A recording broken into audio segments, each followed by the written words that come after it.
Okay, there we go. Dota, thank you very much for 25 months. I appreciate that. Down to just 4 ongoing subs now. Well, I appreciate being one of them. Thank you.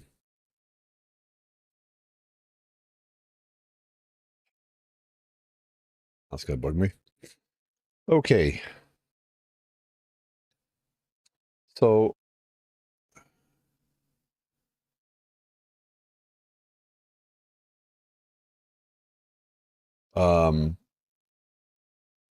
continuing on games library stuff.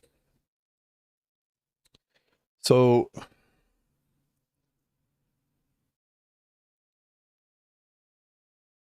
I've been thinking about why I might want to do this the way I'm doing it. And um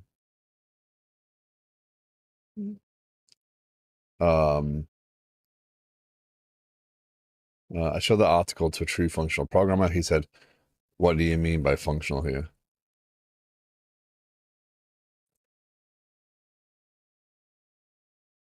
Yeah. Really the focus is on closures versus classes, right? Um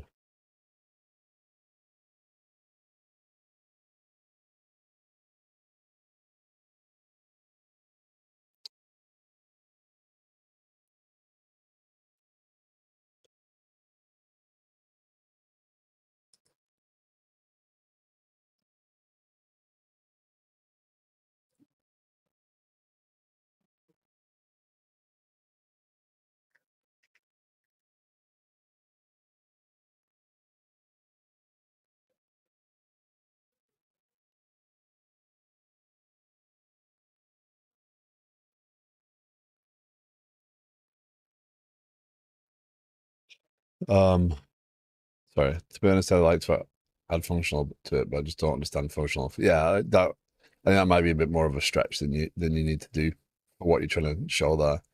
What you're saying. Sorry. My daughter texted me at the same time.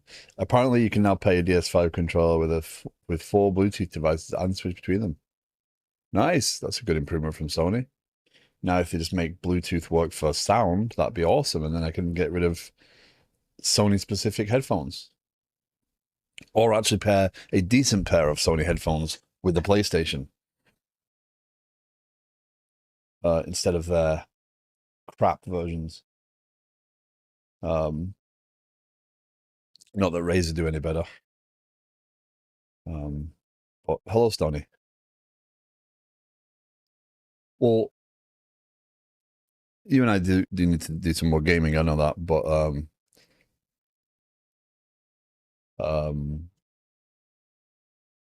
the Razer Black Shark. I got a wired Razer headset with a mic. I got a wireless Razer headset with a mic. I've got the Sony earbuds, and they all sound terrible. So yeah. Hello, Nat. Hello, Phil Stumble. How you doing? Saturday morning, I'll read up on this event-driven architecture I've heard so much about. Yeah, should give it a go. Okay, so back onto what I was saying before. So, have I made my life more difficult doing this way? Absolutely, yes. There's a lot more to it. There's a lot more components. There's a lot more moving parts. What it gives me by doing this the way I'm doing it right now is a true. I'm maining a sharp, but I don't know what functional is. I've been doing C sharp for many years, and I have no idea what U is. If I'm honest, I'd say I don't really care. I am a big believer in just doing what works and making sure it's maintainable. So I don't care whether I move. I know that my C sharp code moves more towards a functional thing where I'm mainly just calling methods, and I'm functional in it is not a class based system rather than functional in the truest form of functional. You have to use classes because of the language structure, right? But I try to move things around per their behavior rather than their design. I don't try and well, that's one of the downfalls, right? That's why functional programming became a thing again. I mean, it's always been a thing, but became a focus because OOP doesn't really. You can't describe everything as an object, and sometimes things don't necessarily fit very easily. So the ideal language is one where you can represent objects as classes and still have methods that do things and design that. Kind of like JavaScript, but JavaScript has its major weaknesses. So something around that will probably help.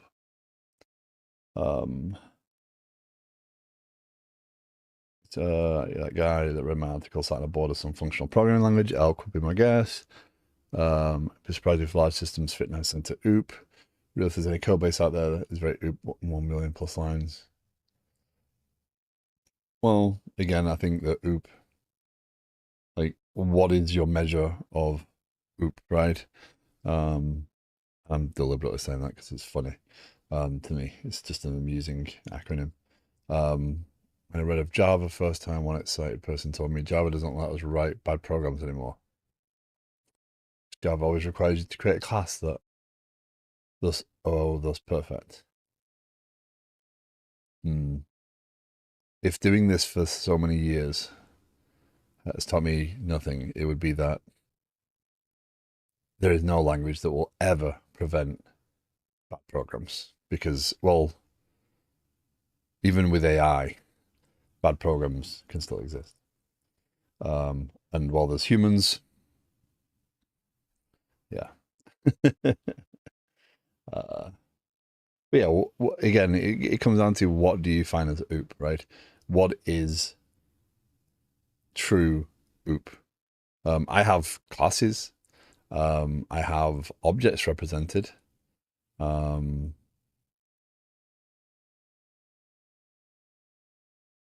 not modeling a physical world though in this code. I'm modeling a set of behaviors, which is why functional style fits more perfectly in these cases because I might be modeling data as a collection, but I'm not really modeling the world, which is what OOP started off as, right?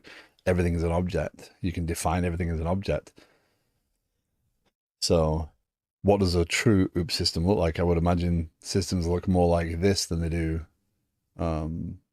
Games kind of support that idea more because in games you are representing real world items, right? You're representing something that is visible, so, like a vase, a a person, a an enemy, those sorts of constructs are better represented in games, whereas in programming like this, we're always representing virtual things. So what is true OOP there? Um, so yeah, I guess again, I don't care what I use. I care about using the right tools. I care about being able to be productive and write maintainable code. And if that looks like someone's expectation, then awesome. If it doesn't, if they're working with me, then I care. If they're not, I don't care. Right? Like, whether you like this or not, I don't care. This is application I am building, right? So yeah. So we'll get that started in a second. What I've got working over the past several days, which we'll see when Rider restarts, is will it restart? Are you restarting Rider? When I say switch to, does that mean shut down and restart, or does that mean just turn off?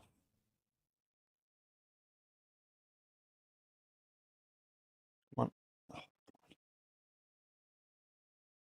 it's configuring. Okay. So we'll wait for that. So what I've worked on over the last couple of days is getting the change data capture stuff working for Mongo.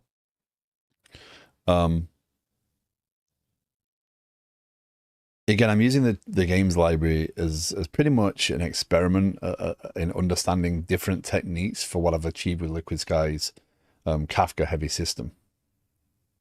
So Liquid Sky, I break up everything into the microservices, and I'm going with the word microservices because if you look at the definition of microservices, they still fit, right? They are contained pieces of behavior around a concept. So in Liquid Sky, I have many microservices. They are responsible for managing their data, and when the data changes enough, it will publish an integration event that says, hey, world, this is the data I want to present to you, right? It means that those services control what is exported beyond their walls.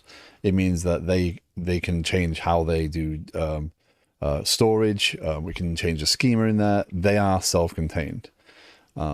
As long as the Kafka messages being produced do not change without prior agreement, everything's good. So that works, but it's very heavy. It's technology heavy. I need a lot of resources to be able to manage that. And when it comes time to deploy, that's going to be expensive. Whether I use something like Confluent Cloud or I self-host Kafka, which I would not recommend, just from, because then I'm going to have to also learn a lot more about Kafka administration. Right? There's lots of stuff like that. So, well, again, you're still self-hosting Kafka, and that's still its own nightmare. Locally, that's fine while I'm testing, but remote Kafka deployment, you need X number of nodes to be effective, which means you need to distribute it, which means putting it all in one Kubernetes cluster kind of defeats the point, right? So I need at least 3 distinct machines to have that true redundancy, and the cost increases. So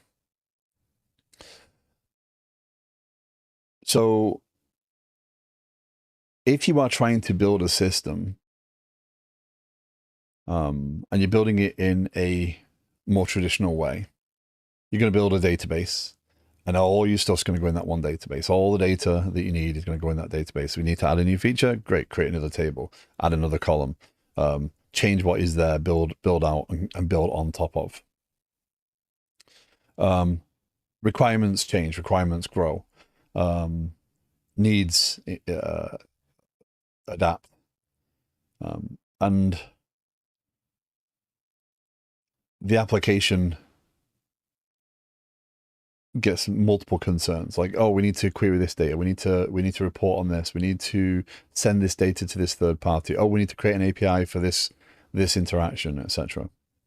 And if you're doing all that off one database, it becomes challenging because it's a push and pull, it's a whack-a-mole of problems, right? If and I've explained this to a few people, whether indexing creates an immediate impact or not, the more indexes you add to speed up data querying, if you're reporting on something, hey, I want to know how many users are doing this, or I want to know how many games exist with these tags, etc. If you're just inserting that, that's great. But once you start querying it, the concerns about how quick is it to get that data out increase. And what often ends up happening is you start making allowances for the querying side, but with the querying side, you increase the adding side of things, right? You add index overhead. Your data grows much faster because you've got new indexes to speed up the querying. Your data schema might not be optimized for the read, it's more optimized for the write. I'm adding a game. Okay, great, I add a game. Oh, it needs all these tags, it needs all this extra information. So you've got to really understand what it is you're doing. I think structuring the data properly is the way to think about it, since good indexes on poor structured data is still relatively slow. Right, but systems adapt, systems grow. And you don't know that up ahead, right? So, and in real life, people come along and say, oh, well, this object, it's the same thing as any other thing, right? If I see an object game and I think, well, I've got to attach the pricing of the game, most developers are going to add new columns to the game. At the best, they'll create a relational table, but now that still has query costs, because now when you query, you've got to join. Right, so you've got to build views, or you've got to build indexes, and you've got to build those things to support the read side of things when the write side of things is also doing its job. So you often end up with compromise. And the more indexes you add, the more cost there is to the system, right? Because they've got to be calculated. I did do some reading up, and there is a cost to add indexes on write. I don't know whether that's specific to certain databases or whatever, but it's not a background service that just runs. There is an initial cost to calculating the index on the insert, even if that's only the primary key insert, right? If you have large data, that's a problem. So a way of handling that is to split out your query from your insert, right? So your command from your query, right, that we've been talking about. And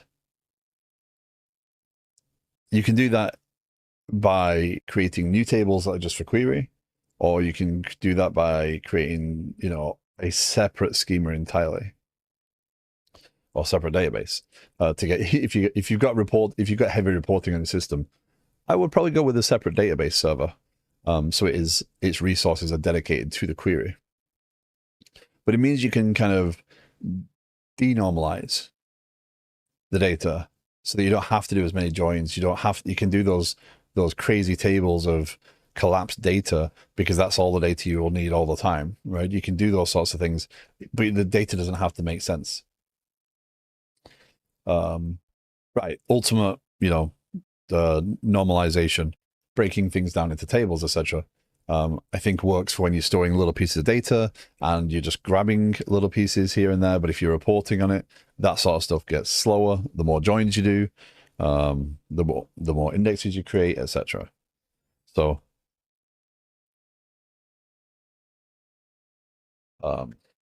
yeah, but it's an optimization challenge. So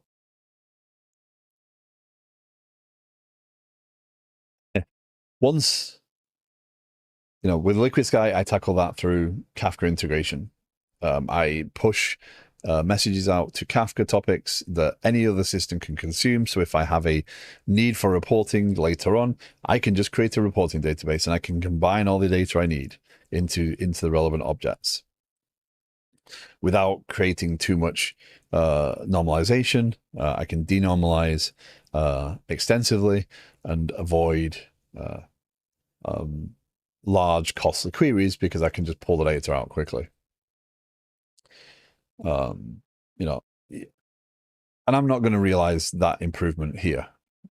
Realistically, I'm going to realize some improvement. My queries in the current schema that I had with linking price charting data to the games, etc., and doing some analysis of that was taking about half to 3/4 of a second to return the data. And that's only 1,800 records. That's not even, that's nothing. So, but it was doing many table scans over the pricing. It was doing, no matter what indexes I added, it cost me, and that query got slower. And I was adding more data, and now I want to pull in extra bit data. Now my schema gets broken up more. So what I decided to do was separate out the design. So games here, this is my data. This is the stuff I add. So when I get a new game to track, I add the game in. I record the price I paid for it. I record the UPC of the copy that I've added, the condition of the copy I've added, and this is all stored in here. This is my data. Right? This represents my games. That's fine. When I want to attach IGDB, instead of having this know anything about IGDB, I will now make a call to this API, and that will store the IGDB link and pull the information for IGDB. Right? And similarly, when I link it to price charting, I will no longer update my games to have any link to price charting. I will link it in price charting API. So I will say, assign this copy a price charting API ID. Great. So now I have 3 different databases, or in this case, 2 different schemas and 1 different database, because this is actually on Mongo. These 2 are on SQL Server. These are all combined in 1 API. So they are a modular monolith, but they are independent. Their code is independent. Their responsibilities are independent. But now I have 3 different databases, essentially 3 different databases. So what do I do? So I created that CDC library. He says he's closed that down, right? And this is open source. If anyone's interested in looking at this, how I do it, you're more than welcome to do that. That is on github.com, tbd develop.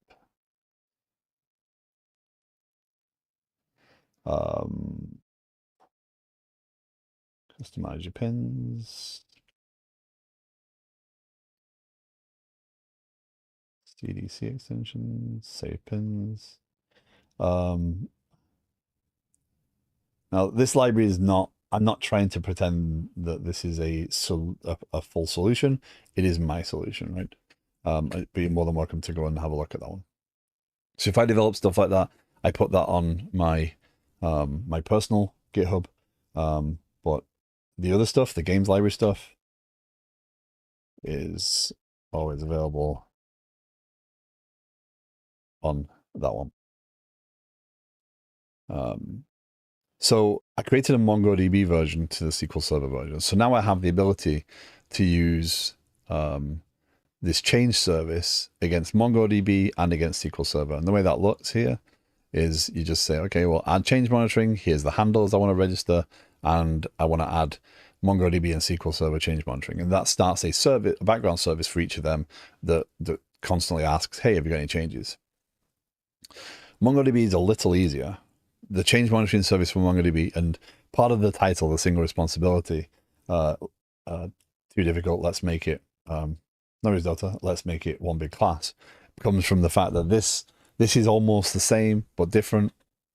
And I started to get stuck in the weeds of who handles what when, because they're very, very similar for the most part. The change monitoring service, they both start up and find their respective configuration and find their respective monitors.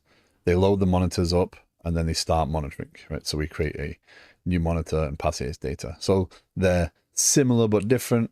The code might look the same, but it's absolutely different at certain points. And ultimately, it all comes down to this publish, this change publisher. And the change publisher is in the core library. And that just tries to get the handler, which is what we register here, and maps the object to the relevant handler, and then feeds that through. So then you can just create this handler and it will give you a bound object. Is this perfect? Absolutely not. There's going to be some bugs in here because it's a very simple process. In here, I created a MongoDB change handler that makes sure this is a BSON document, and then it deserializes it as JSON into the object that you've passed. So it's not perfect. So anyway, that's the way that's working right now. Now what I'm going to do is this infrastructure service here is going to run as its own service. It's not going to run in the background of the application API. This is going to run as a separate service, which means that I have one service, one API, and a couple of databases that I need to deal with. And the intent here is that what this will do is, as it gets this game data, it will then turn around and store, I'll create an application layer and a repository layer in a second. It will store the version of that game in there. The weird thing for me here is the fact that basically I am going to end up creating this object again. I don't like that idea, but I also don't like the idea of this query side having a reference to this domain side. That feels wrong. So I'm going to have to get a new version of that model, right? Right now I've got that copied over for the purpose of this.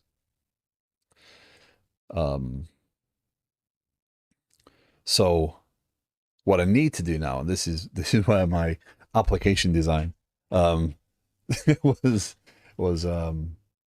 very random, right? The way I did this was very random. I decided, nope, it's not perfect. I'm never going to get perfect. It's not good. It doesn't work. I don't like having all my query and my command all in the same layer, because originally, you see, I had command here, I had queries here. I just tore the entire thing out. So this will run, and I can add a game, but none of this other stuff's been tested. So I just tore it all apart.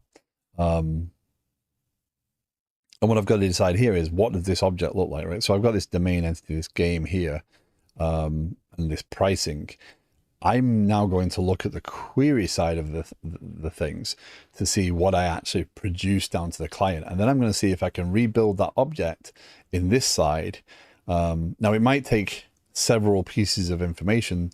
So I may end up with nulls that I don't really want to be null, but they're going to be null because I need data integrity. The price charting information might not get attached at the same time as the game is picked up. The price charting information might come in, and I might not have actually registered the game yet, right? I might not be processing these things all in sequence. So these are going to be challenges. This is an experiment. So far, I would definitely go the Kafka route, because this is way messier. In some respects, it's way messier. But I kind of like that this gives me that flexibility where I don't need extra infrastructure for very little cost, but I can also maintain an application that is not distributed, but it has its single responsibilities, right?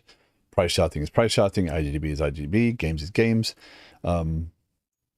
one of the other benefits of this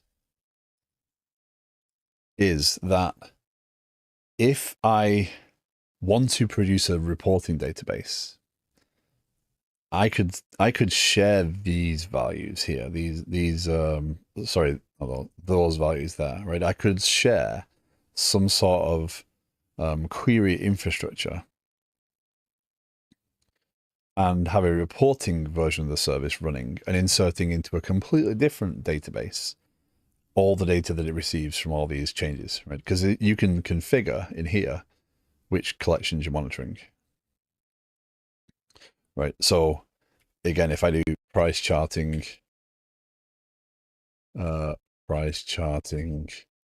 snapshot history, then I'll get all the pricing records, right? Because I've turned that on at the CDC level. Right now, I'm not even ready for that. But that's the idea. So I could spool up another version of this that would then insert into a different database, and now I've got a reporting database that I can build all the relevant APIs for and have that added without changing. And this is a key thing, right? I don't need to change any of this code to handle that piece. I could add a new API purely for reporting and then just change my client to make calls to get reports, etc. And that reporting data would be isolated from my query data and from my games data itself. So I don't have any reason for changing these. And that's kind of one of the benefits in this style design. Is it more complex? Yeah. Is it cognitively more complicated? Yes, absolutely. But it does give some value. So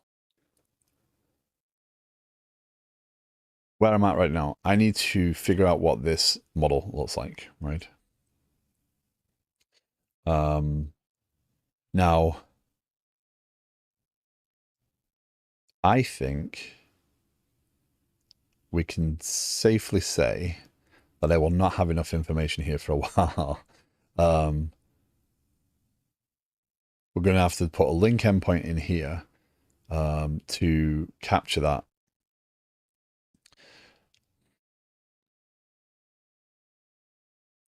So, open the Miro. There we are. So again, this is roughly what I'm going for, right? I want price charting games on IGDB to go into a view query DB. The challenge is we have what are you? Wait. We have games or game, and we have copy, and then we have hi Dickley, how you doing? Can anyone be last? Okay, should I try again?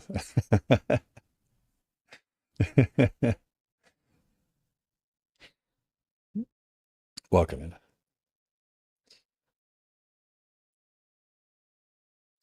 We have a copy, and then we have IGDB data, and we have price charting data. So,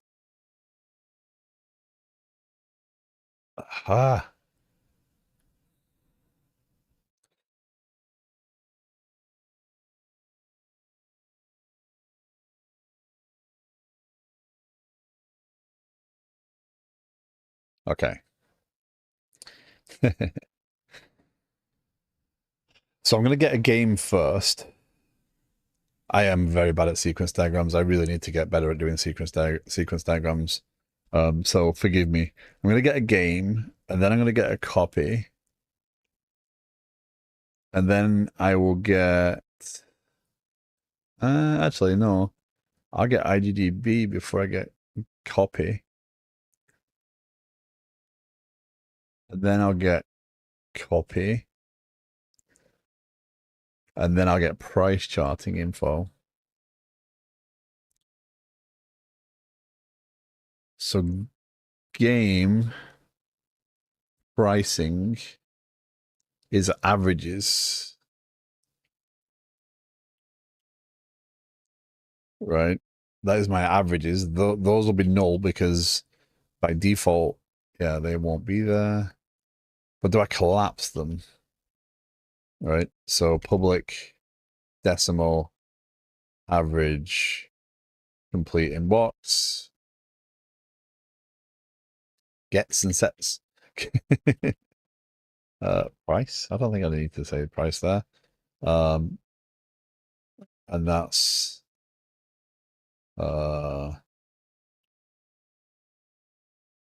loose and new. So again, denormalizing, breaking all the data down into just values so you can pull this out, and it will doesn't require a lot of joins to get the information. Now I'm thinking, and I haven't even decided that part yet. I'm thinking I want to store this in Mongo, because if I store this in Mongo, then I can do that, and the value types pricing can be that. I can say averages dot complete averages whatever, but then my model is going to store, right? No joins, you need at least 25. That's what I'm trying to avoid. Hey, log. Okay? I know, you don't feel well today. Go lay down.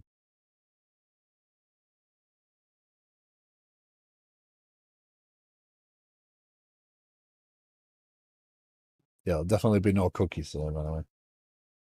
Good boy. Okay. So yeah, I've got to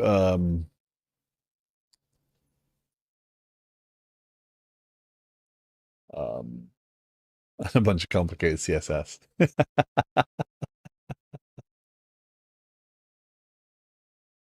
Oh, that will never happen for me. So yeah, I'm going to get the game, but then the pricing averages aren't going to work because I don't have any copies to calculate pricing off of. And the idea of this is, as I get that information in here, as these handlers get it, they'll say, okay, you've got some changes to deal with. Go off and calculate those things and now store them. So there may be a lag.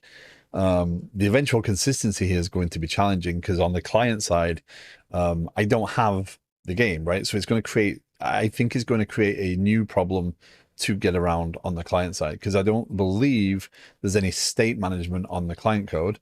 And again, if you haven't been in here before, the client code for this is all AI generated. So that's going to be a challenge to kind of figure out that, because if I add a game and go to display the game, what do I display? Because I can't turn immediately around to my query side and say, hey, give me the game. So we're going to have to store that state in the client and try and figure out what that looks like. So this application is going to be broken for many weeks as we kind of learn some of these new techniques. And in full transparency, this may turn out to be a complete disaster of a project. I am fully willing to accept a disaster here because I think that knowing what is available to me, knowing the pitfalls of doing it this way, having done it this way in a non-commercial environment is way more valuable to my experience than not doing it because I'm scared of what it could be. A lot of times I've had conversations with developers and they don't have any hard evidence that something is going to succeed or fail, but oh, well, no, that'll be slow. Why will it be slow? What is slow? Like, define that. Well, surely it'll be slow because of this. And I've done the same thing myself. I've dismissed things because they seem like they should be slow. So yeah, so I feel that it's truly acceptable to have this be a great big piling, a great big steaming pile of broken bits. At the end of this, but we will find out. So let's get some stuff done. So let's store the game first, right? trying not to jump ahead, and because I know there's some charges coming. So we add the service infrastructure. The service infrastructure in this case says, okay, add change monitoring with handlers, add MongoDB, and add SQL Server change monitoring, right? So those two now enable those two services to run, and this registers the handlers. This is a MongoDB change handler, so it has to have come from MongoDB. So these names, even if I had games for SQL Server and games for Mongo, this should... No, this will still break. This will still break because I am not identifying... Yeah, that source is going to have to be unique.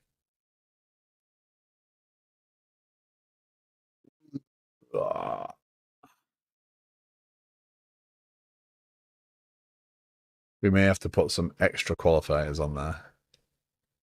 But right now I don't know how to do that. So let's go with what we have. Right now they are unique names because CDC attaches the schema underscore to its name, and MongoDB is just the collection. And I'm not going to get to the point of doing this quite yet. I can trigger this. Triggering this is a little bit easier. So in the CDC side of the SQL Server, I have CDC checkpoints. CDC checkpoints tracks last changes, and CDC itself tracks every change that's going to happen. The other thing to understand here is the amount of data that's going to create. That's going to be quite fascinating. So when we get a game, what we need to do is we need to integration, add update game,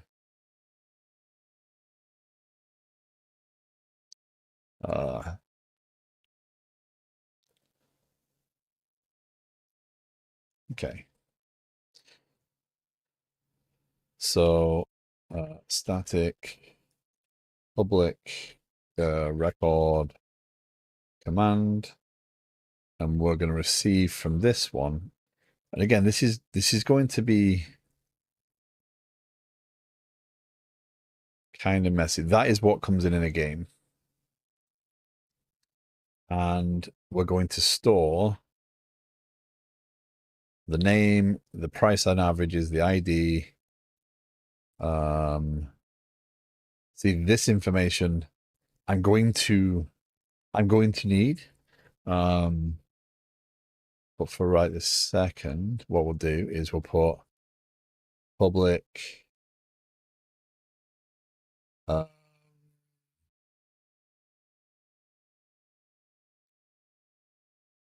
we're going to have a value type, and that's going to be what's this going to be? It's going to be let's just go associated information. For right now, I don't have any better name, but this is going to be identifier, public string description. And on here, we're going to have associate information, publisher,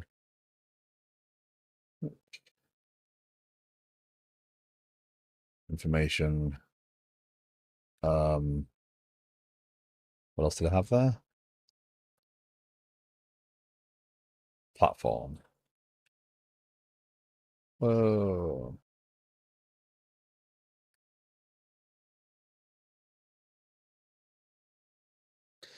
Now, let's go back here.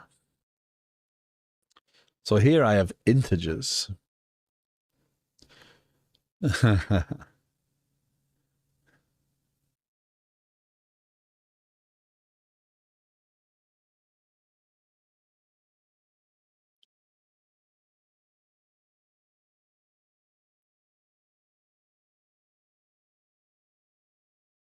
Apex, good morning. I checked in yesterday and there was no stream. Happy to see you today. No worries, Apex. Thank you for coming by. So as for the stream thing, um, I didn't I didn't add any explanation in my post the other day of not streaming. Um, with the recent health issues, I'm finding that there are some really up days and some really down days. And I'd rather sit here when I'm energized and um happy to code and talk than when I'm feeling like I just don't want to interact. So um, I will do better. We will get back on the schedule. Um, but yeah. So, but I will always post in the Discord if I'm not going to stream. Um, okay, so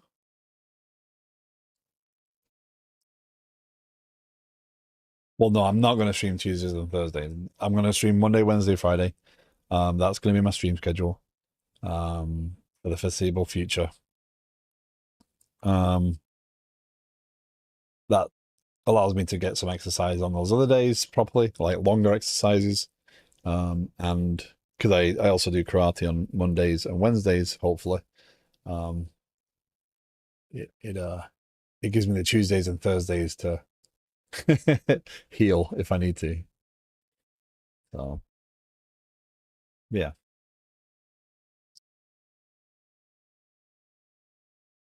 Oh, there's so many different things to handle here.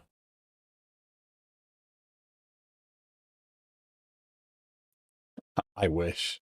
I wish. um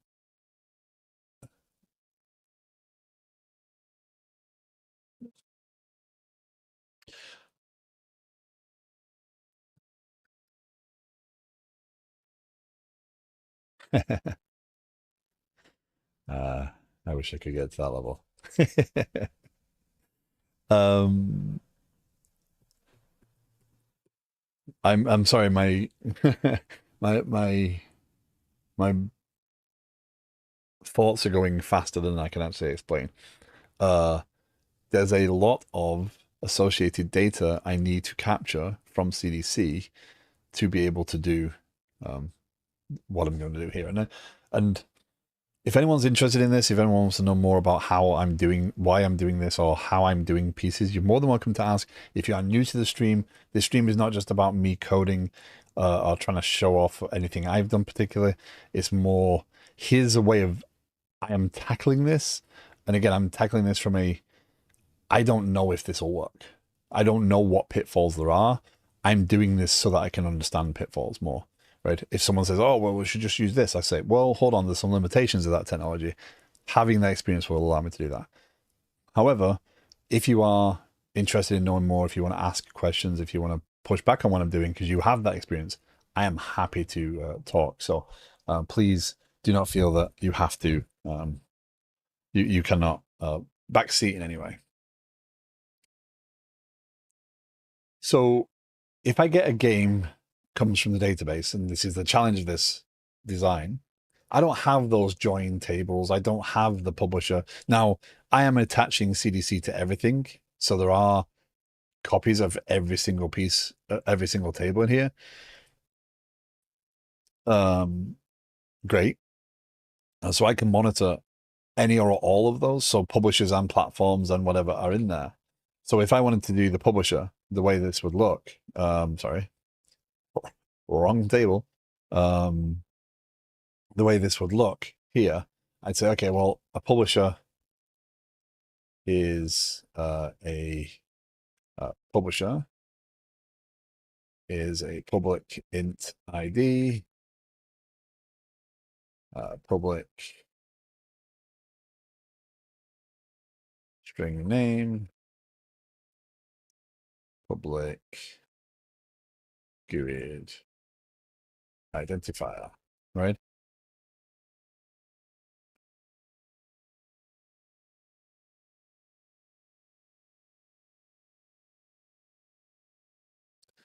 If for whatever reason my process, and just to finish that out a bit, right? So if I have a publisher publisher's handler. And this is a change handler of publisher. Oh, that goes in handlers.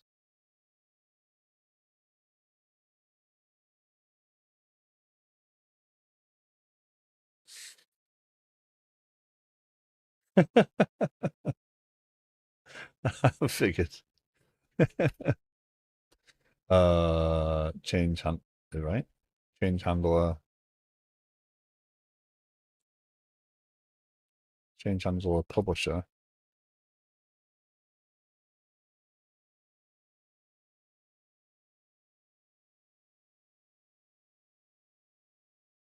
Publisher class publisher. What am I doing wrong there? What am I missing?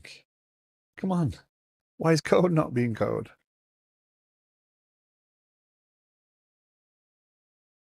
Oh, it's because of that. It can't create a new one because it can't populate that as it creates the new one. So I have to do that, right? So I'd say, okay, will be set, I promise. Because I've never tried that before. That's interesting. iLogger of publisher's handler. Logger.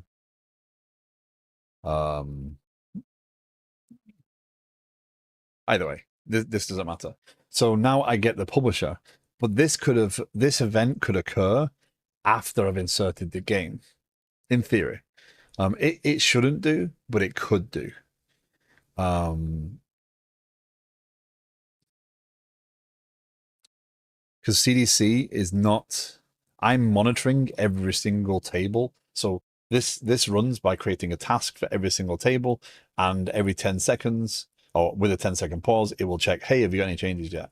So there is a world in which I add a publisher, and then I add a game, and the game cycle picks up before the publisher. So in this world where I go and say, hey, well, you know what, condense the game and attach the publisher and the platform, I don't know when I get a publisher that I've got games for that publisher. And here I have an identifier. I'm saying, hey, I want an identifier because this is what's going to get queried. But I can't do that. I can't. That design is not possible. And it's not possible because I get when I get the game because I'm not translating this in any way. I'm not publishing. Oh, by the way, here's what the game looks like. And this is not a query. This is a record that's come from CDC. When I get this game here, this game has platform ID and publisher ID, which I would then have to resolve because that publisher ID there is the database ID from which it came, and that's the ID I'm going to get fed. Realistically, on this side of things, no, on this side of things, I would flip these, and this would become its ID, and the other thing would be the source ID, right? But then when I go to get the game, I don't know if those records exist, so I've got to look them up to identify if that publisher or that platform exists. And if they do, then yeah, I got it. I have it. That one can't be null.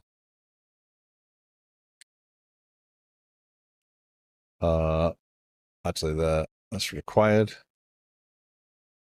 This is on the model side.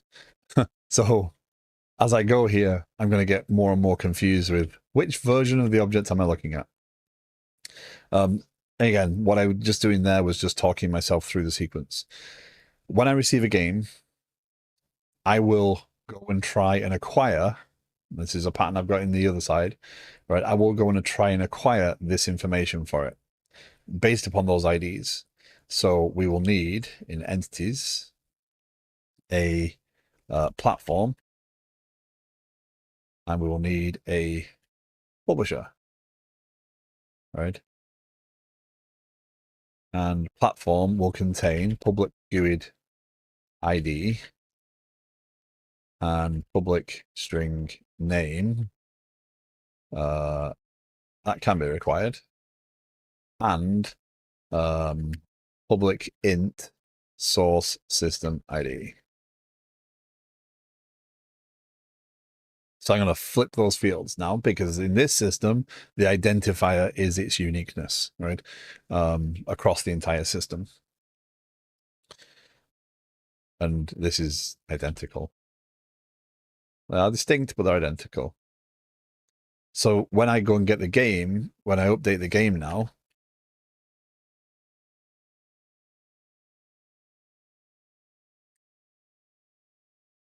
right, this will first say, get the publisher, or get the platform, get the publisher, add the game. If those two records are there, then it's going to resolve those, and it's going to give us the identifier.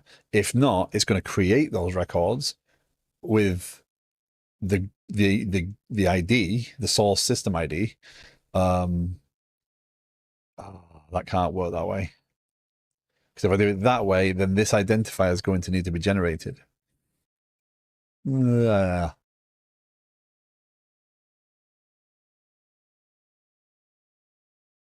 Oh, hold on.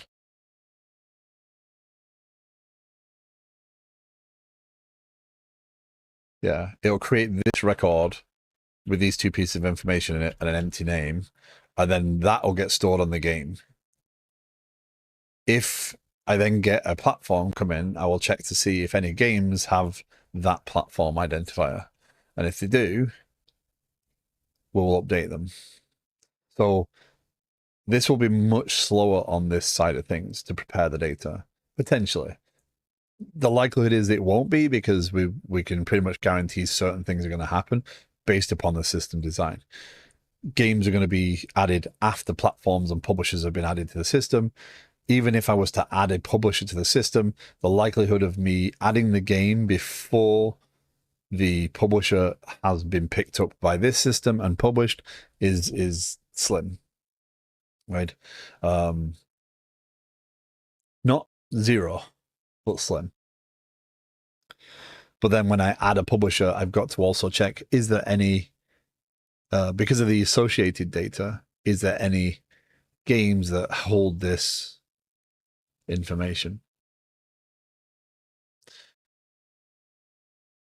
So again, I still haven't decided whether I'm going to make these make this a SQL database or a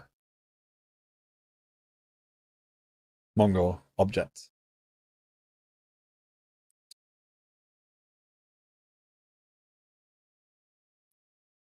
That last argument is pretty much a good reason for why I might want to use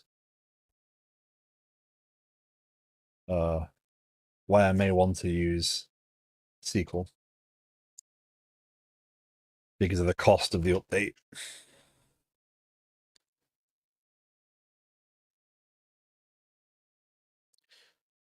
And I'm open to thoughts on this one. Now,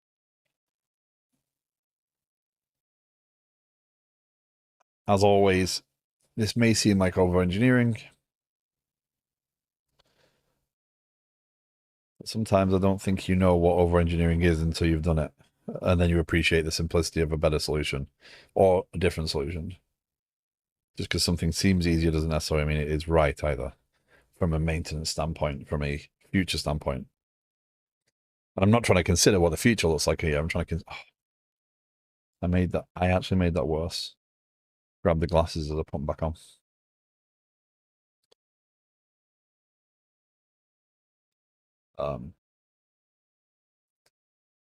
So let's. Mojo. I've been here for a while. I just realized I didn't say hi. Well, hello, Rambling Geek, and hello, Mojo. It was nice of you to say hello. Appreciate it.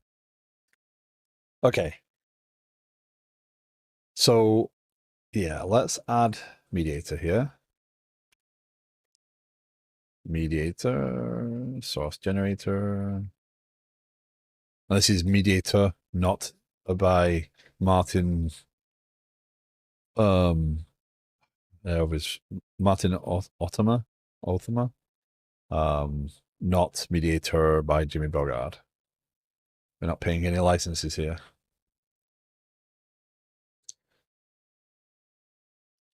So update game. This is going to contain essentially this information, right?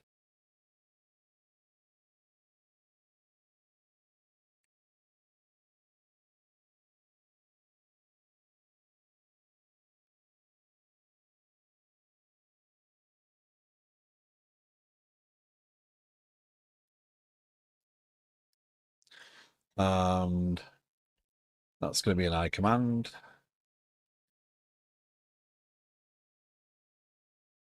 Oh, why do you always do system Windows input? I do it every time. There you go. And this is going to be an I command handler of command no result. And that's going to be that. So even if I go with associated tables, right, I'm still going to have to create a record. And again, this is going to be the internal identifier for this system, right? Not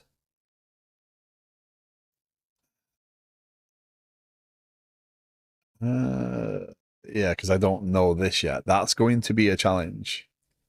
That is going to be a challenge because when I load up the UI, I'm going to use that identifier and not the internal identifier. So yeah, int ID, that makes more sense. Means I end up with an index on that as well. I'm starting to think this is its own SQL database or SQL schema. So public GUID identifier. So when I go and get the game, I will, if I do it as a SQL database, these will be virtual, and then there will be public. I kind of want to not expose them, but that's fine. Platform ID, which will no longer be the original platform ID or the publisher ID, which is what's going to make it confusing. So I think there's a reduction in value here of doing it this way.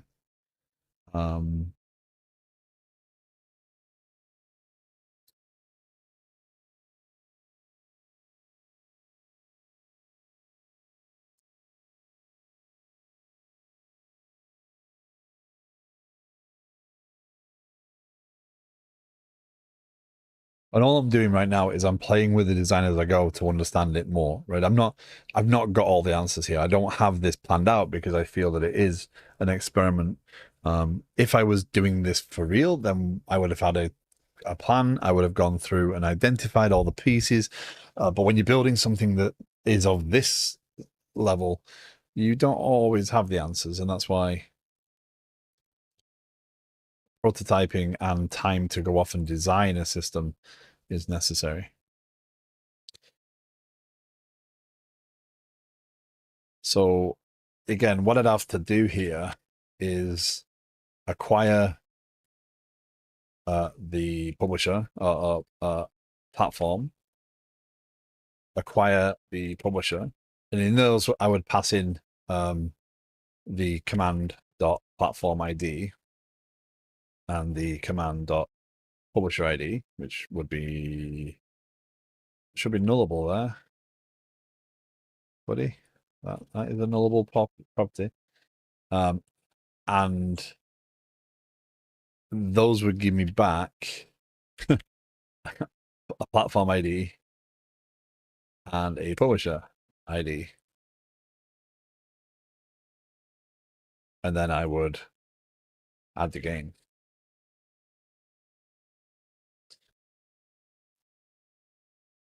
But that is not going to read very easily to anyone looking at the system, because they're not going to know what that is versus what that is, and that they are different. That can't be replied. Hi, Query Set. How you doing?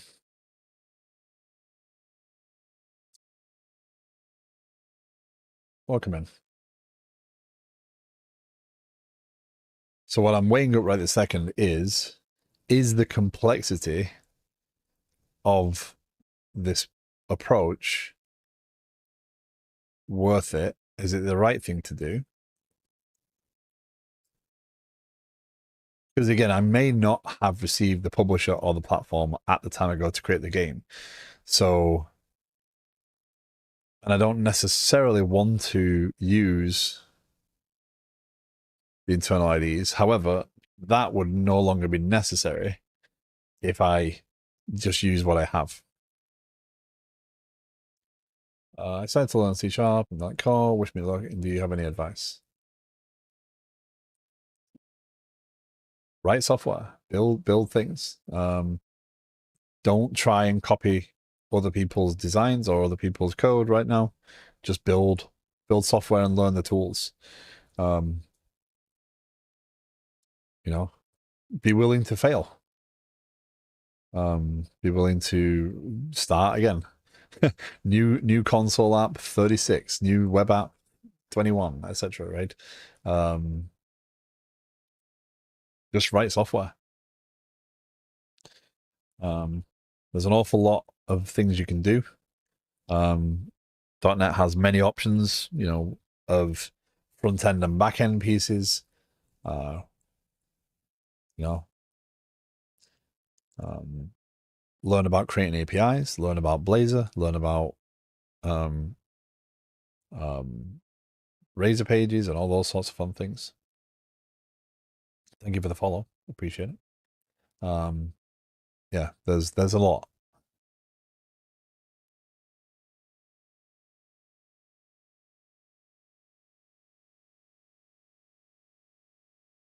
No worries.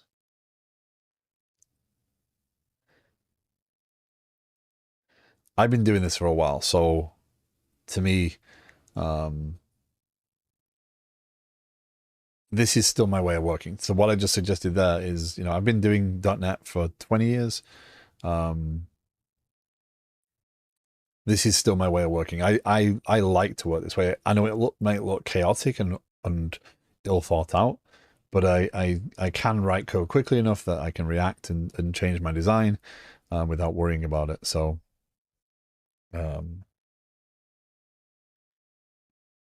especially when there's no cost to it.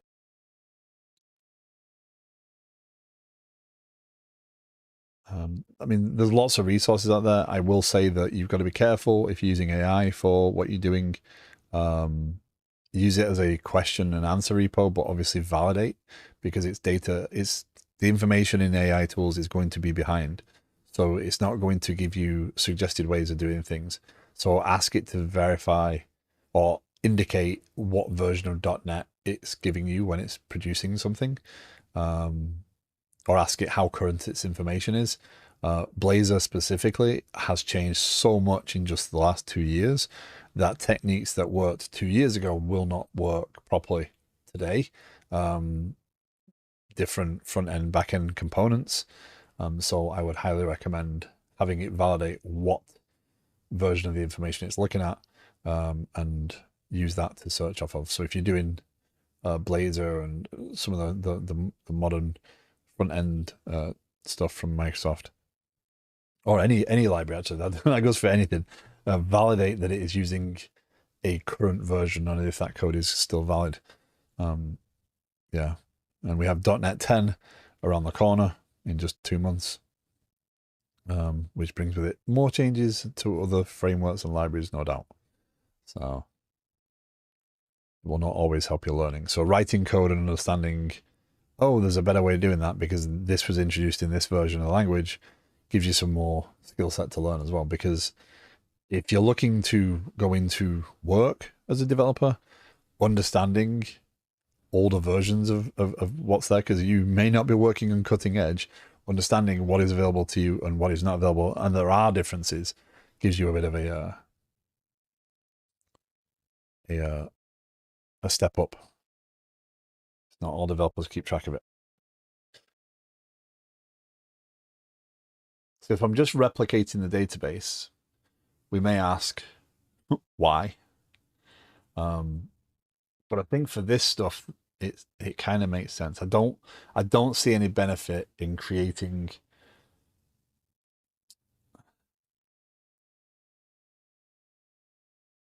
Well, I still have to create them if they don't exist. I know it is a wild concept. It does happen. You know, organizations do forget that you need to move forward with technology. So yeah, it happens.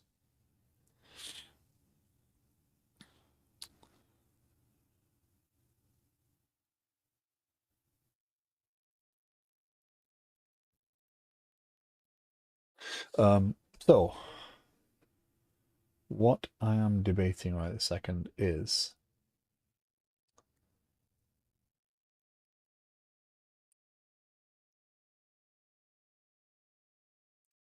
if I get a game and I update these pieces of information, this will fail to query because I'm expecting the record, which means that I actually have to validate platform is present, create if not there, or do I assume? Well, and this is going to show itself in the first test, because one of the challenges of doing this is I don't have a database seed. So I can't turn on CDC and have it populate all this. So I actually have to recreate this schema, depending on whether I use it in Mongo or in SQL Server.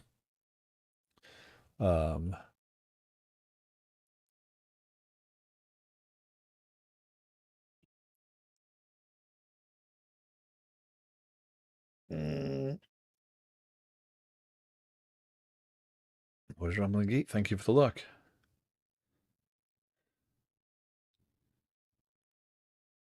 There's a lot of push and pull parts going on, so I apologize if I'm bouncing around a little bit. If I get the game, right, so let's say we need platform and publisher, right? So for the bare minimum,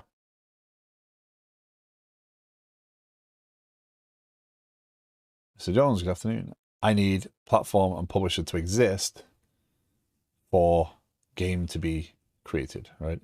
For game to be registered. Now, I could negate that and say, okay, it's fine. It should exist.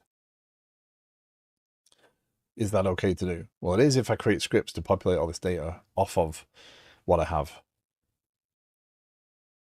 So again, what I do is select star from games G, join platforms P on G dot platform ID equals P dot G dot ID. No, P dot ID. And that will give me my list of games with their respective platform. So yeah, I could do select star from platforms. That would give me my platforms. I could then insert them into, I could create a set of scripts to insert them into the schema for query here. Say, I go query, yeah, query schema. So if I assume that's going to happen, then even if I get a game, there's no way I have a platform that doesn't exist. If I had a platform, later it will get inserted by the CDC stuff. So it can't not exist. if, and again, I'm streaming this, I'm sharing this to try and highlight the pros and cons of doing something like this, right? This is a low effort, relatively low effort way of making sure I can have a separate read schema from a write schema processed independently, so I'm not slowing down my application writes, etc. And I'm creating a query-specific schema that allows me to avoid joins, normalize data, or denormalize data rather, and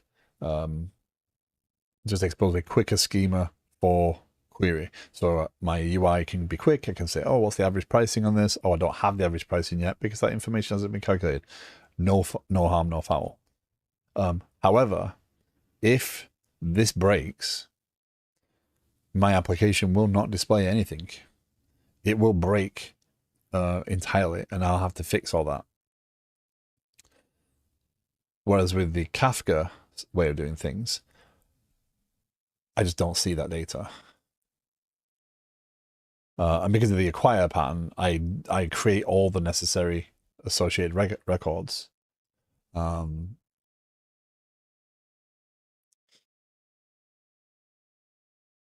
I don't want to get into the acquire pattern here. I think it'd be confusing. Let's go with it as it is. Let's assume that it exists. What I can do here is I don't have a column of last updated or whatever on here because it doesn't really matter. The name is the name is the name. One thing that will change about this is in our platform here, we will add in extra information like public in IGDB platform ID. When we do the mapping, IGDB will get told that, and it will produce a record to show this happened. And again, ultimately we'll end up with an IGDB mapping there. I think right now I'm assuming that I'm going to do this as a SQL database. We will have, again, if you are new to the stream, if you have any thoughts, questions, opinions on what I'm doing, if you just want to know more about what it is and why I'm doing it, you're more than welcome to ask questions. You're more than welcome to pass opinions. I reserve the right to ban you if you say, hey, why aren't you working on PHP?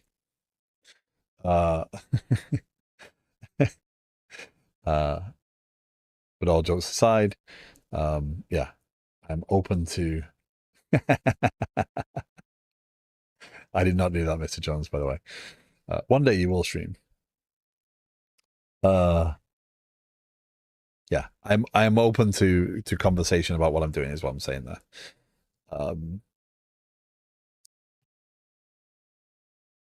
Yes, we can hope.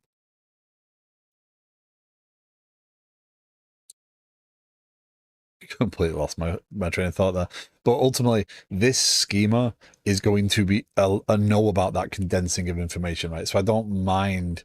I don't mind.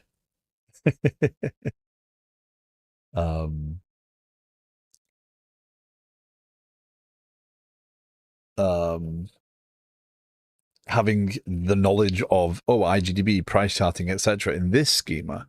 I'm just trying to keep it out of all this. With my core data, my games data is stored all in here because I record this information, right? I've set this up. Now these tables will go away once I've got the ability to recreate these. No worries, Mr. Jones. So ultimately this will be 9 tables. My reviews, those are my reviews of the games, right? That's the intention. So I would say, oh, add a review. The games, the game copies, the game conditions, these are all things I care about. Price charting being price charting, and IGDB, called IGDB cache right now, will ultimately have the game data in here, into which I'll be able to pull all that out. So why does that all start? Oh, organization, okay.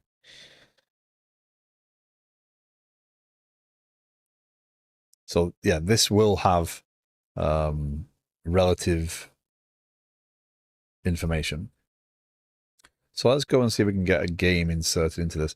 I think I want to create this. I think I want to create as a SQL schema. File 013. I think there's another 2 there.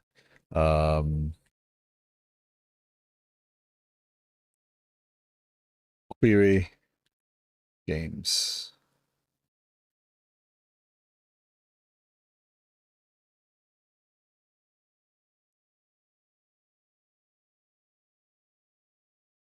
No, I did totally miscalculate that. 12.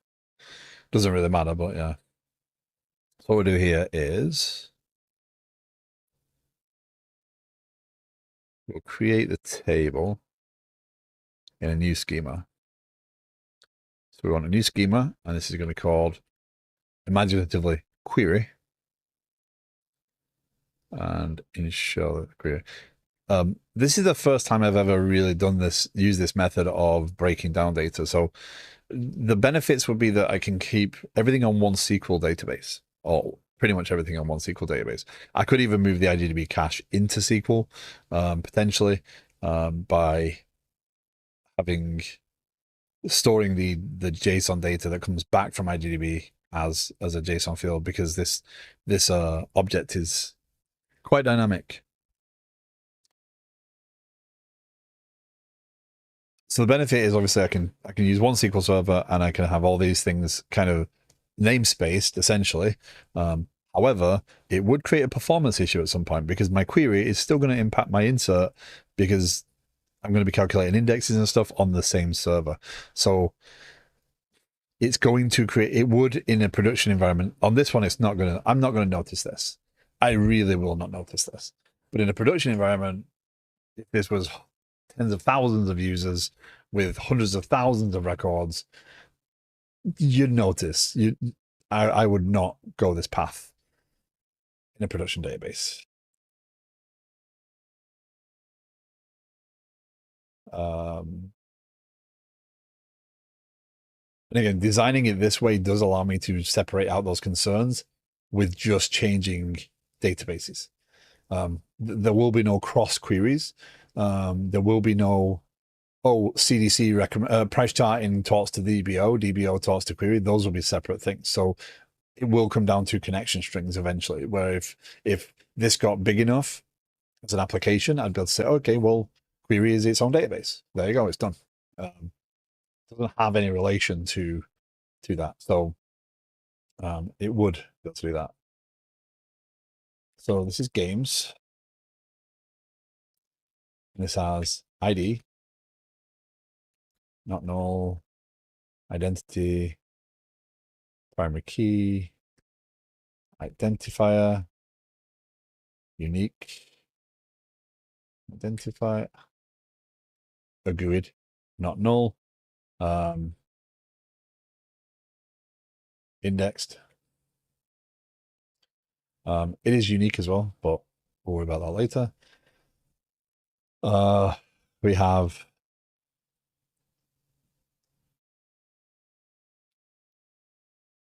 right now, game has a name. I'm not going bigger than 255, but it can't be null. It has a platform ID, not null. It has a publisher ID. That's nullable. It will have, so again, this pricing, the average pricing, I have 2 ways of doing this. I can either link out to it and create an averages table, or I can denormalize this and put these fields in here.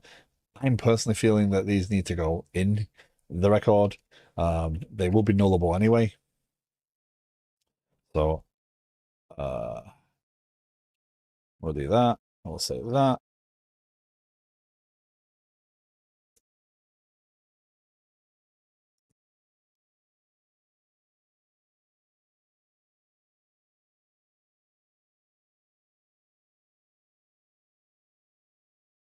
Sorry.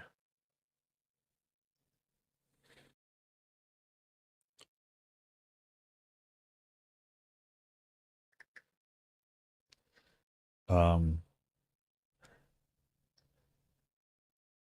o'clock. Okay. Thought I'd missed something then. So we'll store them in there. We'll add a new column, and that'll be average complete inbox price decimal. Can you do, yeah, 92? Do 92. That's nullable. If I had games that had an average price of that, that'd be pretty impressive. If I had an average of 3.2, that'd be awesome. Average loose price decimal. Let's change it. Let's make those more sensible. Like that's not going to happen. Neither is that. Let's make them a little bit more sane, eh? Average new price. That's 5 to the left, 2 to the right, right of the decimal place.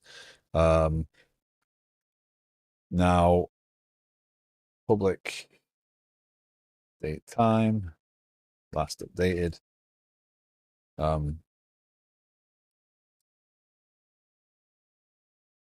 That will be useful in being able to see discrepancies. Oh, I changed that game. It's still showing last update of last month. Oh dear.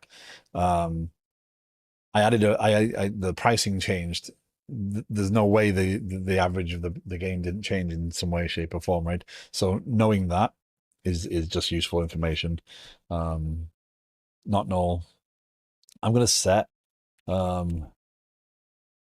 that just in case I insert records into here. I do not want to have to deal with them.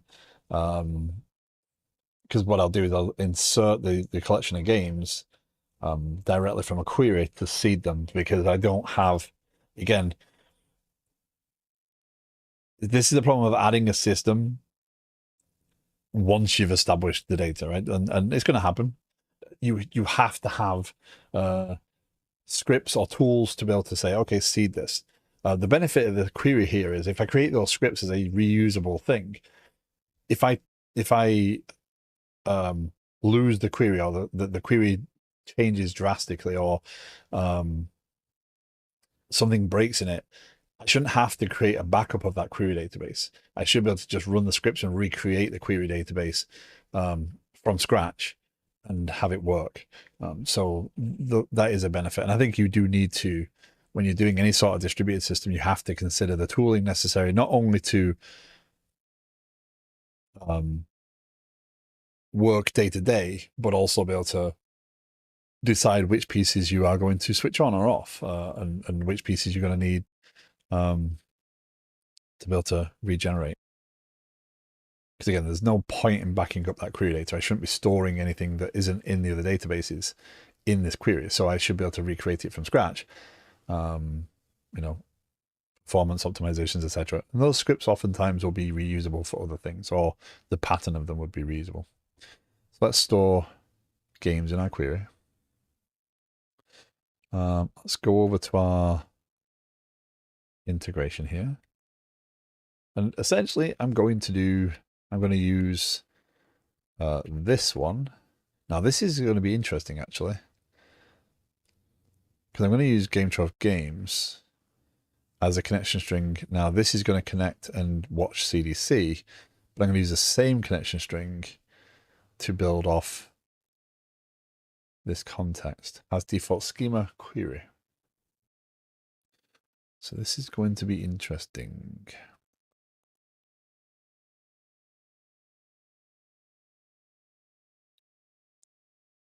So let's add a configuration for games configuration. And that is an entity type configuration game. And builder to table games That's pretty much it right now. I do like this style of using the configurations. It does definitely work for me where I don't have to create DB sets up here because I'm not working with the context all the time. You can still do this if you create a generic repository around your stuff. You basically get access to everything through a set on the context. It just, there was a public DB set, game, games, set, game, like that. Yeah, I much prefer doing it through the configuration. So let's add our Dallas repositories, or add our specification, as it actually is. I think I need to add entity framework core, but we'll find out. My shared kernel here does have some of the pieces I need for not contracts, configuration. Does it? I use repositories, right? I definitely use them. Because I have that. Yep. Repository of interesting. Oh, shared kernel contracts repository. What the heck? I repository. Ah, I created that class there. Okay. Fair enough. I did it that way. This doesn't actually matter. The name here doesn't matter. It only matters at the time of configuration, and that is it. So this is going to be public class query repository, and that's going to take a integration DB context, and it's going to inherit from repository. That's going to be T entity context. I believe I need to do something else there. T entity context. Well, there you go. That's all I need.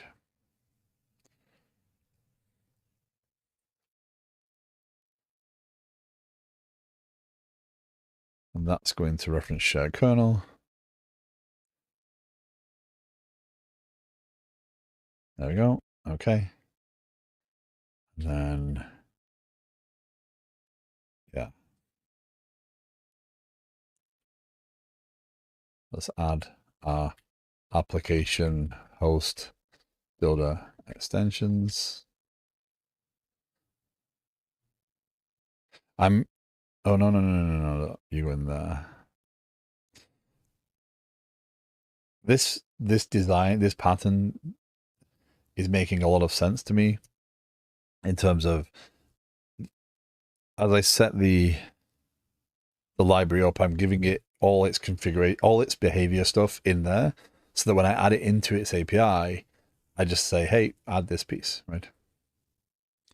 Modular extensions. This is the piece that's required to add add infrastructure. Oh, did I actually do it? I think I might have done. I might have created that. Yes, I did already. So I lied. These services will start up as part of the application API right this second. That might not be a choice I make. I might actually break it out as its own service. But we'll go with it for now. So this host builder here, we're going to add a reference, manage NuGet packages, Microsoft extensions.hosting.abstractions. We don't need the full library, we just need the contracts and interfaces. Contracts. And in here now, this is going to become static. Bullet static T builder. Add. It wants to help me. Go on. No. Where T builder. I host application builder.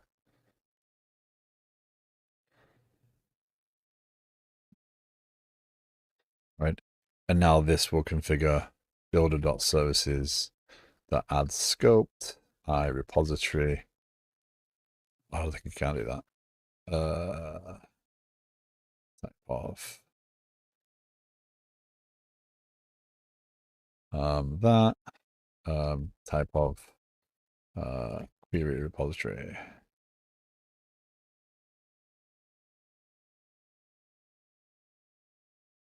Right. That means that anything in here is going to in the application when it says when we do this now, I repository of games. When we do that now,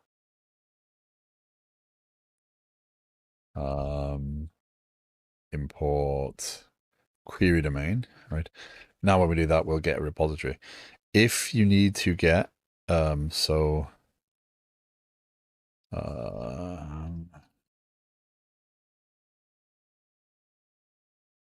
1 second, add references to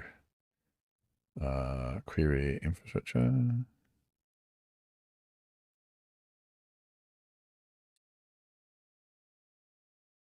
What? Oh, I dragged and dropped it and didn't refactor it. So hold on. I saw domain appear there. Okay. If you need to specify that you're going to get the right repository when you inject, sadly, the only way of doing that way is you go in here and give it a keyed scope. So this is keyed as IGDB. And then when I inject it in here, I have to specify from keyed service repository key, right? So that comes from the IGDB shared. So I have a shared here that just contains the constants, which has the repository key. So that can be that.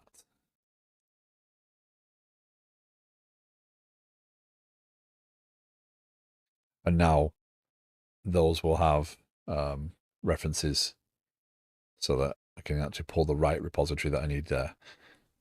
I realized that once I combined all these into one API, and I'm obviously talking about iRepository, and it doesn't isolate these when I pull it all into one API. It still has to resolve them. So this is a necessary evil for injecting services that are potentially what's the word?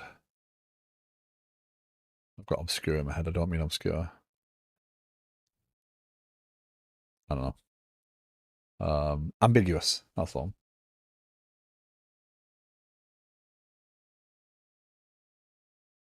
So what I'm going to do in here is I am going to do async await games.add async. Well, actually, no. We're going to have to ask, do exist yet? Var existing equals await games dot first to default new. Now this is because I'm using Ardalis's repositories from their his specifications library. I'm going to create a specification. Find game by ID. Actually, add the identifier. That should always be set, so that should be fine. Spec. One of the very few times I actually do not mind the contraction of specifications. This is going to be a specification, and because I want one of them, I have to explicitly state I single result specification of game.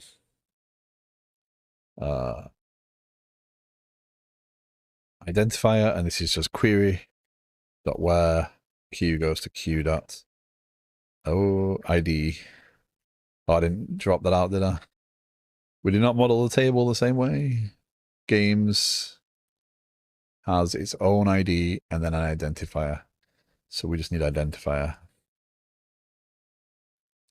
That's int public period identifier. And again, right now, this schema isn't going to look vastly different to my current schema, but these sorts of things that I will be able to calculate when I get pricing updates and update the games that reference this, right? Because I'm going to have I'm going to link the price charting information to the copies, and the copies in turn will update and say their game needs to change. Therefore, I'll be able to trigger all the updates of these averages for all games.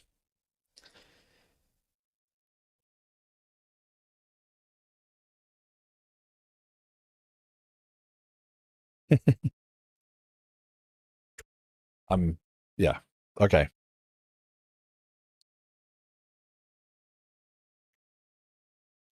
So there's our spec. Move to folder. Integration specifications. We add that. So now with that game existing, if existing is not null, we're updating the game. Otherwise, we're inserting the game. Games await games.add. New game. So identifier equals command.identifier.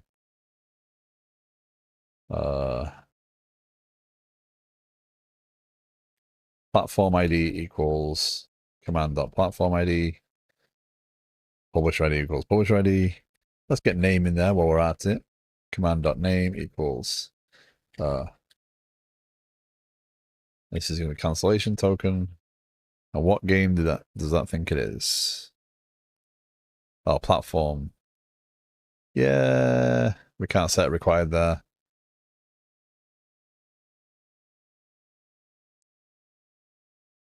Yeah. We could, in theory, set a platform there, and it would create the associated record.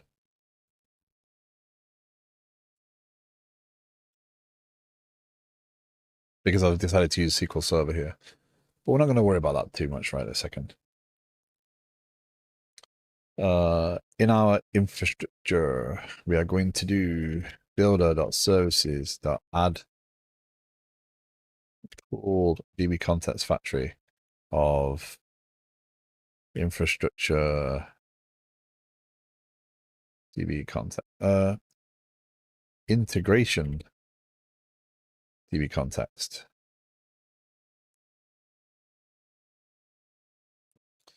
Let's do this.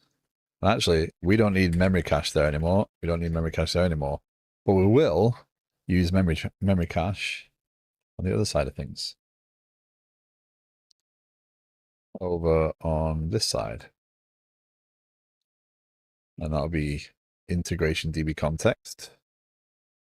That will be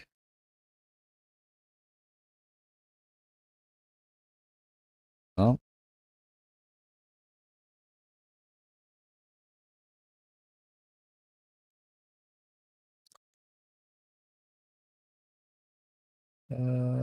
I don't think I use centralized package management on this one yet, so this is going to be fun. Oh, that's installed.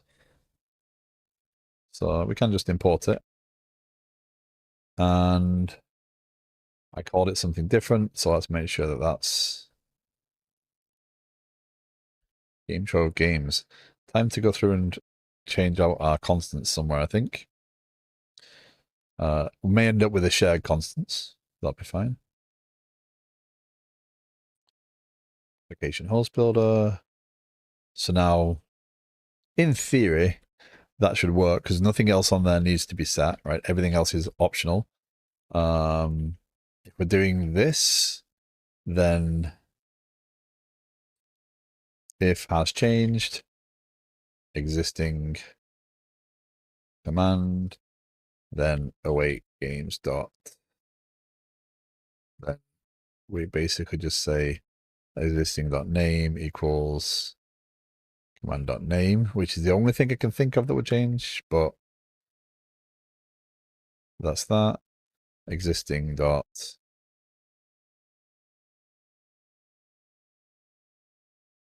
UTC now.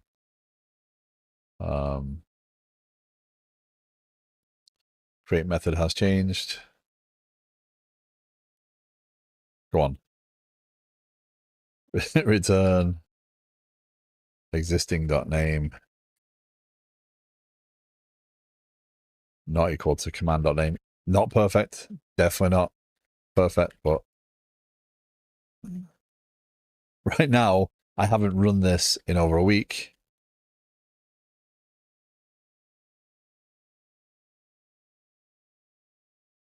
Right, so return unit value. I'm not using result patterns or anything right this second. I just need to get to this point of that. See, I don't mind the nesting. I get why, not the nesting, but sometimes I don't mind it. And then we do await games.update async existing cancellation token. And that will store that. Okay.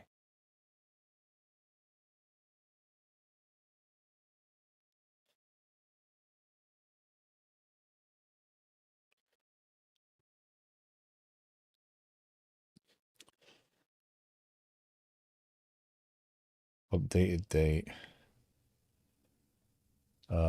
I don't think we need that one. We don't really care about when it was updated. Actually,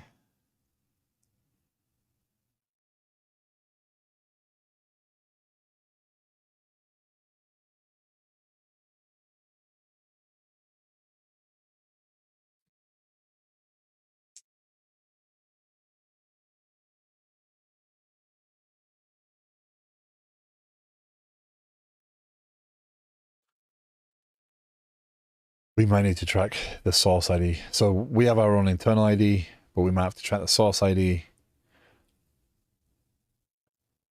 because we get all the data. Again, I'm going to discover this as I go. I am making this up as I go along without a shadow of a doubt, right? If there was any doubt at all about that. I know what I'm aiming for. I know what I need to get to. I know that there's an awful lot of code to be produced in between there. I'm not scared of the code. It's just I've got to figure out where the pitfalls are, right? So my thought there was, hold on, if I get a bunch of updates, I could optimize that by saying, well, hold on, the last updated date is past this updated date. I go pick up my meds. See y'all. Mojo, take care. I'll catch you later.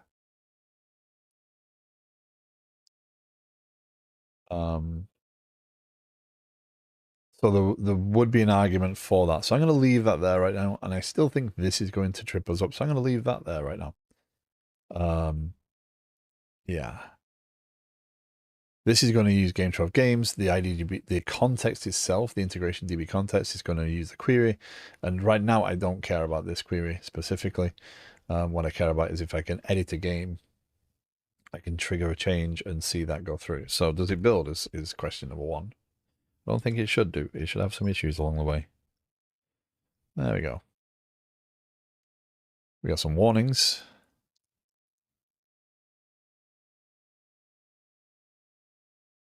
Warnings are fine.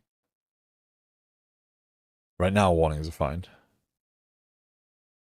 Unreachable, but nothing specifically in query. Logger is unread, that's fine. That's just me not using the tools I have available to me right this second. So anyway, let's go to here. Now I've got it set to start just query infrastructure services. So this will start up as a program. Add service infrastructure will register these pieces.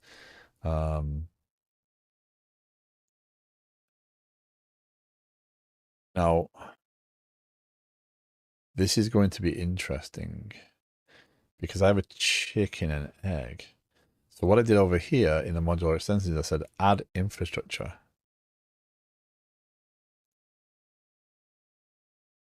But infrastructure does not know about this infrastructure needs to exist here. Yeah, let's do it that way. No, not add service infrastructure. If I went in service infrastructure, I would have said service infrastructure. And that needs to reference query.infrastructure. That should not create any sort of weird dependencies. They do not depend on each other. Okay. So the reason I wouldn't do it in here, and this is a This is a sticky point, right? Because you might say, well, we're always doing it. The problem is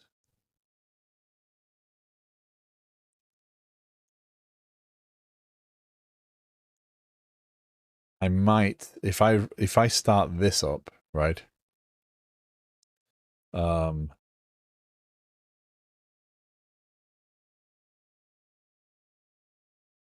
did I call that include query API? Oh, that's the query API. Right, okay, so that's that. Okay. So this is done because if you're running the program as is, it will include the query API, which will add the infrastructure, add the service infrastructure. But if you're just starting up, if you're including this in something else, like it is here, like this will start up everything. So that's something to keep an eye on, whether that's going to be feasible or not. Right now it is, but that's going to take a bit of maintenance to make sure that's always going forward. And I think there's probably some architectural tests I could write to validate. Oh, by the way, you've missed this from this service and you need to add it. Otherwise, the service won't run on its own. But the goal would be that I can run any one of these independently of the others. So if I'm debugging something, I don't have to start up every single piece of the system to debug just that one thing. Because especially if I'm adding services, that's going to add a lot of cost in terms of processes that are running and monitoring and changing data. If I want to work on something in isolation, I can't do if I have to start the entire system. So I think it's a very important thing for me to be able to say, I want to run the games API, I want to run the IGDB API, I want to run the price chatting API, or the query API, and I want to run them separately. But it does create a bit of double maintenance to some point. So that's why I've called these modular extensions, that they include, which adds their own things. But then in here, you just call include, and now these behave the exact same without too much effort. That's a theory. We'll see if it works. Time to drop off. I'll be streaming tomorrow. Apex, thank you very much for coming and hanging out. I will hope to catch you tomorrow.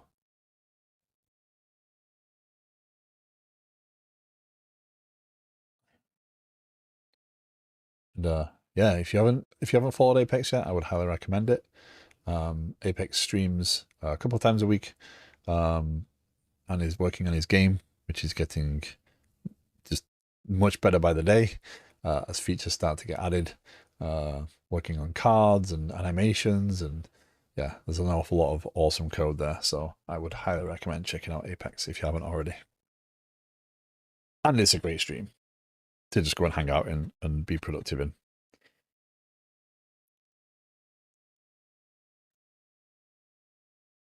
So let's try and run this. No, not yet. We have another challenge. Builder.add mediator. The services. Oh, how did I do this in other places, actually? Games API, add infrastructure, add application adds mediator, and it adds it for itself. So I need the application piece of this.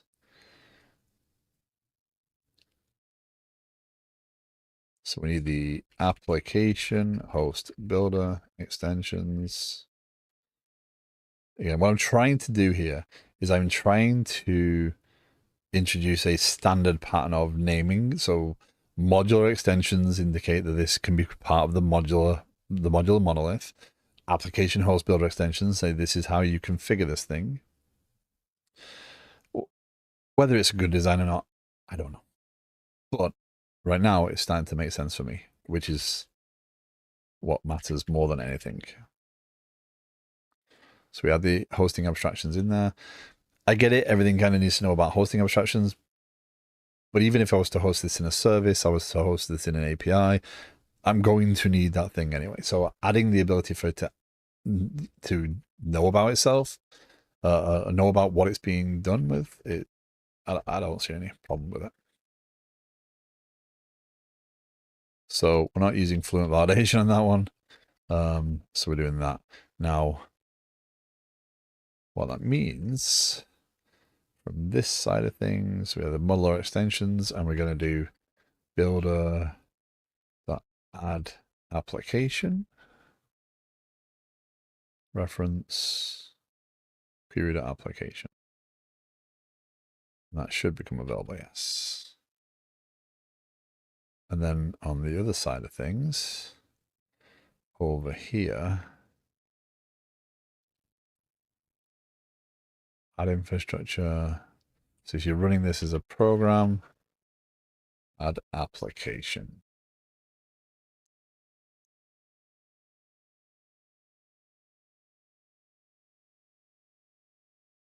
That shouldn't hurt anything because how it started is what matters. So this does not add service infrastructure is itself. So if I'm building this as part of something else, it will add it, and those things will be there by virtue of a reference that then, if it's started independently, it will still run as, right? That's going to be hard to test, but we'll see where it goes. But anyway, let's see if that actually runs. So games handler, in here, we're going to have to inject iSender, sender, and that's going to have mediator. And then we're going to do sender await, async, sender.send.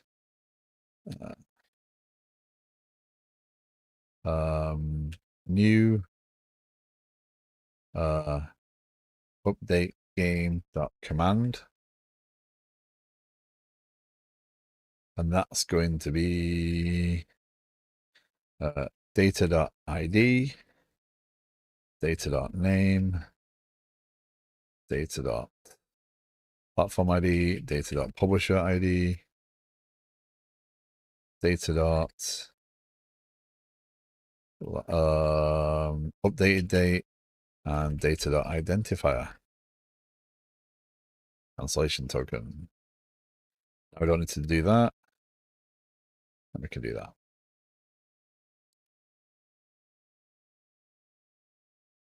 So let's try and run that service and see what we get.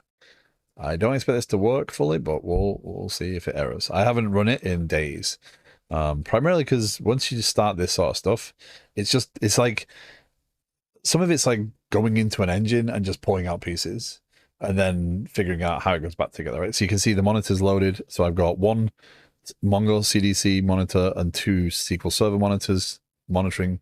So now, in theory, if my code is doing what it should do, if I go into DBO here, I go to games, and I change one of these games. So let's say we want to change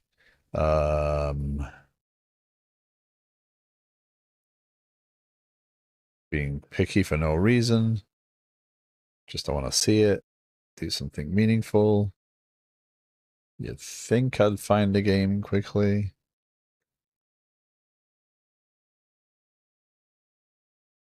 Oh, let's go with Madden NFL 97, right? We go there and we hit save. In a short time, we should hit this breakpoint. Oh, there we go. Process 0 changes. Interesting. Our handles didn't register. Oh well. Okay. It is turn 9 o'clock. I have a full-time job to attend. I will be back on Monday with more of this. Trying to get some of this figured out.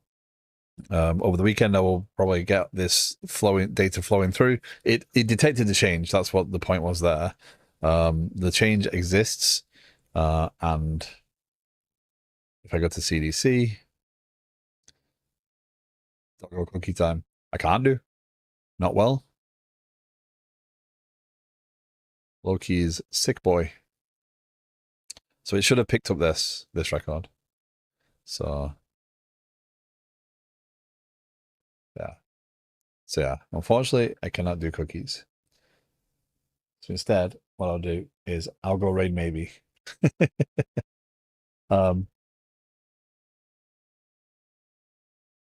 you're also interested in seeing application development done,